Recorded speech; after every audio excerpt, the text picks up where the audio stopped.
I thought that my past was finally behind me, but the last few weeks have left me questioning everything. I, 30 male, am happily engaged to my beautiful fiance.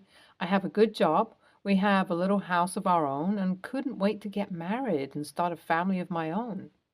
But my life hasn't always been smooth. In my teens, I was pretty much a train wreck. When I was 19, I got my then girlfriend pregnant. We were not expecting this, but she decided to keep the baby. We got married and she gave birth to twins. I felt ashamed to say this now, but I acted very poorly. I started drinking heavily. Most days, I didn't even come back home. It was all a huge mess, and I regret it terribly now. We were married for just 7 months, and my ex decided that she had enough and told me she wanted to divorce me and that she was moving in with her parents. She was understandably very angry at me and said that I would never see her or our kids again. We got divorced over 10 years ago, and I'm glad to say that I've cleaned up my act since then. I'm 6 years sober now and deeply regret how I acted back then. It's been a tough 10 years for me. After the divorce, I lost everything. My ex wife got custody of our children, and I was made to pay her child support. I was left with very little and had to start from scratch. To make matters worse, she completely cut me off and refused to let me see my children. I tried everything I could to get custody or at least visitation rights, but every attempt was met with resistance from my ex wife. The courts took her side because I had a history of alcohol abuse and reckless behavior. I feel terrible for not being there for my kids, but after all this time, I had just accepted that I'll have to live with my guilt forever. I eventually gave up and decided to move on with my life. I started dating again and met the woman who would become my fiance. We fell in love quickly and decided to get married. I was excited to start a new chapter in my life and put the past behind me. But then, out of nowhere, my ex wife contacted me. To say that I was surprised to hear from her would be an understatement. She told me that she had cancer and didn't have a lot of time left and wanted me to take custody of our children. She said that she had been thinking about me a lot and realized that she had made a mistake by cutting me out of their lives completely. She said that she wanted me to be a part of their lives again and that it was her dying wish. Initially, I was just in shock. They lived in a different state, and I prepared to travel back and forth a few times before bringing them here with me. I spoke with my fiance, and thankfully, she was completely supportive. We both agreed that it was the right thing to do and that we would make it work. We even decided to cancel our wedding to save up and just have a court ceremony instead. I contacted my ex wife and told her that I was willing to take custody of the kids. But then things started to unravel. The first time I saw her, she didn't look sick at all. I didn't want to assume anything and be offensive, but she became evasive when I asked her for details about her illness. She would only give me vague answers and wouldn't provide any medical records or documentation. The whole thing started to seem really suspicious, and I've been extremely conflicted. I first saw her 3 weeks ago, and after a lot of nagging, she finally shared some scans of her cancer and a few medical reports. I don't know why, but I still couldn't believe her and secretly showed them to a friend of mine who's a doctor. He finally got back to me this morning, and guess what? He said that the scans were taken from Google and the reports themselves look fishy. He said that chances are my ex wife is just lying about her illness. I am confused and frustrated. I don't understand why she would reach out to me after all this time and make all these claims. It just doesn't make sense. She hasn't asked me for money either, so it doesn't look like she's in it for any financial gain. I've spoken with my fiance and she thinks I should confront my ex directly. My mind is telling me to just ghost her, but I gotta think of the kids. I don't want them to think I'm abandoning them again. Any suggestions would be appreciated because I'm completely lost. Update 1. Thank you for all your suggestions, people. I really appreciate it. A lot of you asked how my kids have reacted to me meeting them again. I completely forgot to say anything about this in my original post because there was too much going on. So my ex had told them all their lives that I was a bad guy who didn't want to be with them. This hurt me a lot and isn't true, but it doesn't come as a surprise. But when I met them, they were surprisingly nice to me. And apparently that's because my ex had been saying nice things about me recently and told them that I'm a good person now and that I'd take care of them now that she's sick. They weren't friendly by any means, but they were pretty civil, which is honestly more than what I'd expect from kids their age in these circumstances. They're the whole reason why I'm hesitant about doing something because if they weren't involved, I'd definitely raise hell for my ex for this scam she's attempting to pull on me. As many of you suggested, I've actually spoken to a lawyer who said we have enough grounds to file a lawsuit against my ex-wife for fraud since she has made up this whole narrative to get out of custody. I'm considering that option, but what I don't want is to drag my kids to court. I can only imagine how they'd feel if they found out their mom is faking an illness to get rid of them.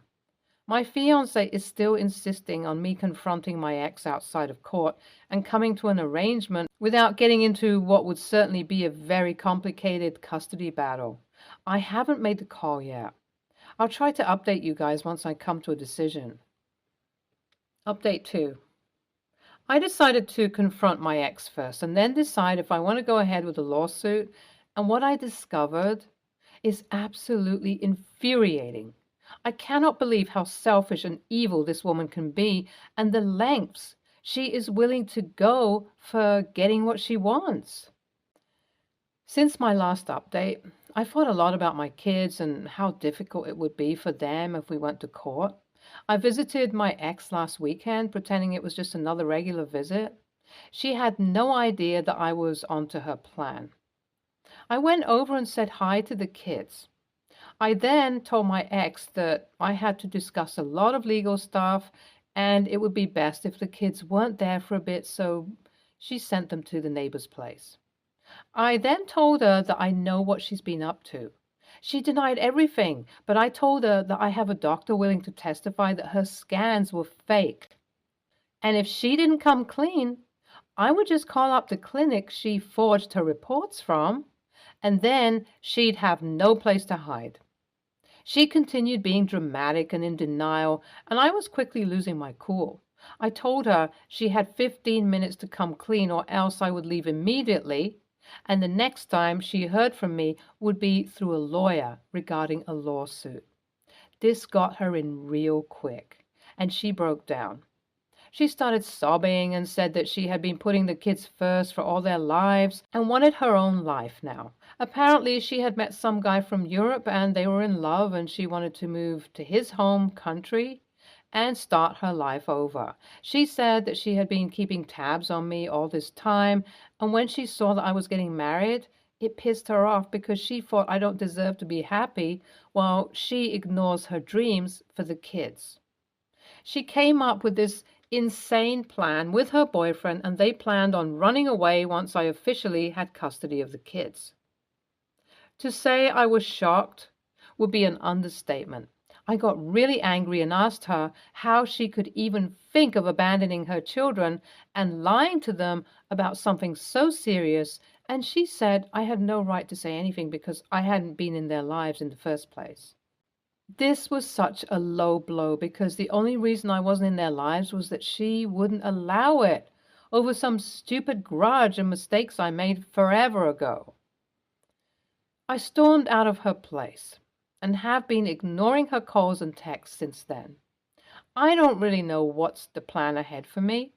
I really want my kids in my life and I know she won't allow it. At the same time, I want her to face the consequences of this insanity. Update 3. It's been 3 weeks since my last update, and I thought I would let you guys know that I'm choosing to take legal action against my wife and get custody of my kids. It's going to be messy, but I don't feel comfortable leaving my kids with someone who had no problem completely abandoning them. My lawyer and her team have been incredible, and they're confident that I have a good chance of winning custody. I just hope that's true. Wish me luck, guys. Your ex is a complete narcissist. I'm glad you decided to go ahead with a lawsuit because your kids truly deserve better. You and your fiance sound like you're up for this challenge, and I'm sure you'll be wonderful parents. Good luck with everything. It baffles me that a mother could even think of abandoning her children for a boyfriend. I understand that she feels resentment for putting her life on hold and being a single mom, but that's literally her job as a mom. I hope the lawsuit wrecks her life because that's exactly what she deserves. Next story. I'll try and keep this short. I had a car for many years, an old Toyota Camry. I owned that car for 8 years. Near the end of my time with this vehicle, I had to start throwing all kinds of money at it to get it fixed. It seemed like I would shell out a few $100 to get it fixed, and then next week something else would come up. Even my mechanic said he was thrilled to have the business, but if I'm bringing my car into the shop every week, then it's not a car worth owning. It was at this time I decided to sell the car. I didn't even really need a vehicle anymore because my job had recently switched to work from home in the midst of the pandemic. I didn't even want to have that car sitting in my parking spot if I couldn't drive it or fix it. So I called one of those we buy scrap cars places. The kind where they send a flatbed to your location and take the car and pay you a few $100 just to take the thing off your hands. I was offered $300 to have my car taken from me that day. As this was going down, my girlfriend told her mom that I was selling my car for $300.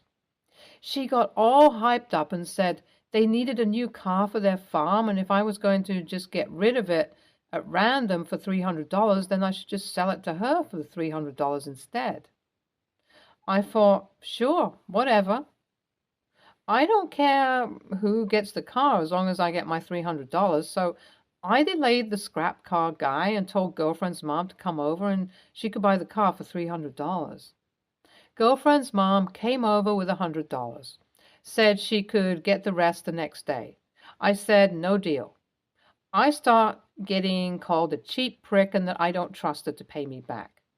I said, can you do an e-transfer for the remaining $200? And she said she didn't have the money in her account.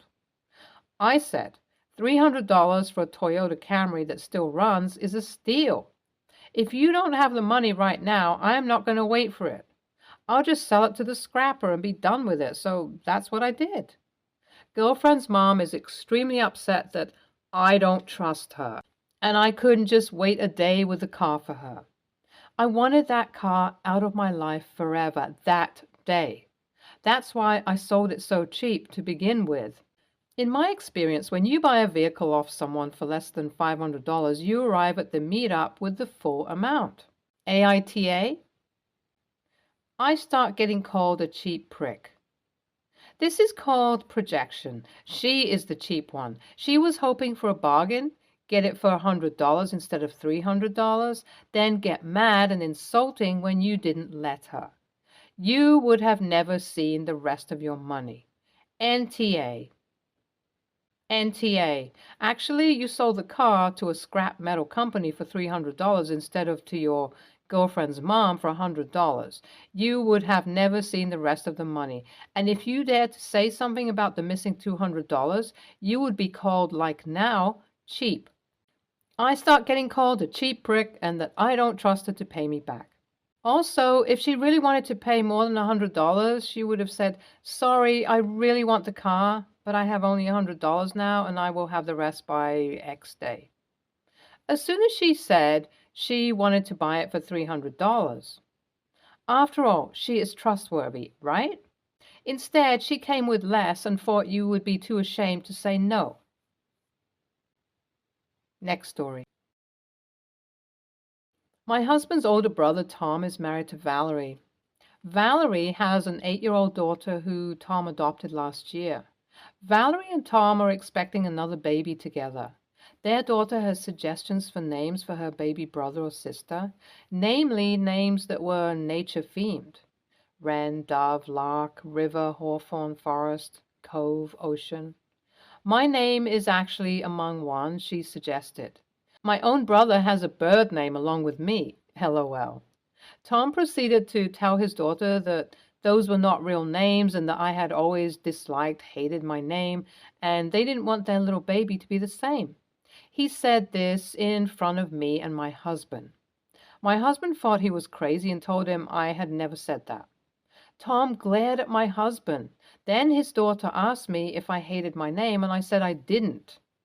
Valerie said it didn't really matter what I thought, but they didn't want their kid to have a weird name, and she told their daughter they wanted the baby to have a lovely name like she has. Their daughter said she liked my name better and didn't think her name was nice. My husband and Tom's parents were like, let's not insult other people's names, when Tom and Valerie started to protest and reminded them that they were in the presence of someone with one of the so-called ridiculous names. Fast forward a couple of hours, and Tom came over and told me I needed to tell his daughter that names like mine do not work on people, and that I want her to stop wanting a sibling called that and start embracing her name and the name they will give her future sibling. He told me just because I wanted to live like a freak with a weird-ass name didn't mean he wanted that for his kids. I told him he was a lying a-hole for putting words in my mouth and expecting me to do the same. I told him nobody said he needed to like my name, but to insult it, to insult me and then ask me to lie with him was unbelievable. I told him I didn't need to lie for him and wouldn't, and to get out of my frickin' face. My husband and I left almost immediately after, apologizing for leaving abruptly to my in-laws and to our niece. Tom called my husband after and said his daughter could have heard and I was an a-hole for saying what I did to him when she was in the house. My husband disagreed, but I do wonder if I went too far. AITA?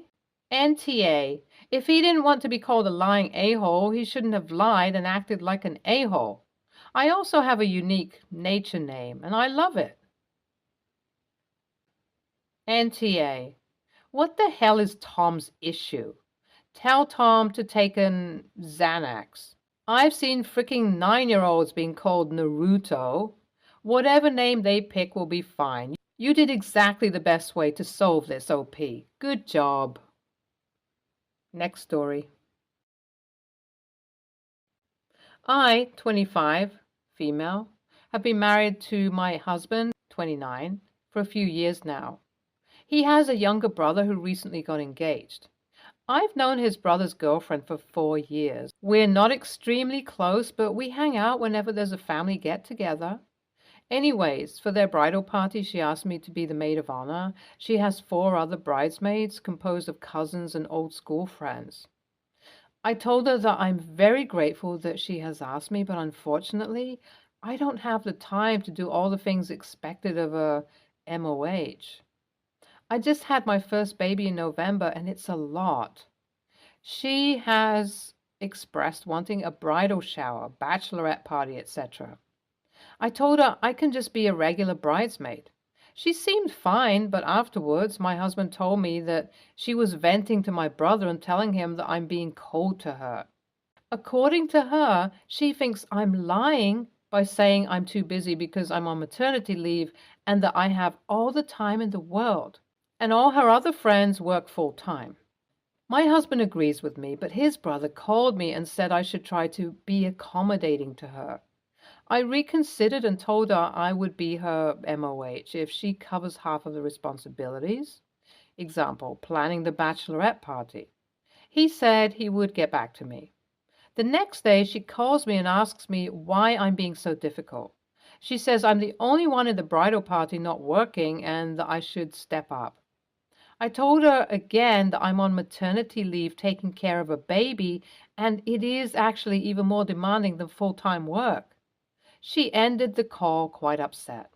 AITA for not being accommodating enough? NTA. I mean, what you did was truly a stand-up thing for you to do. You and only you know your capacity, and you know that you would not do a good job. And since you care for the future sister-in-law and want the best for her, you bowed out. Stay tuned for more stories from our girl relationships.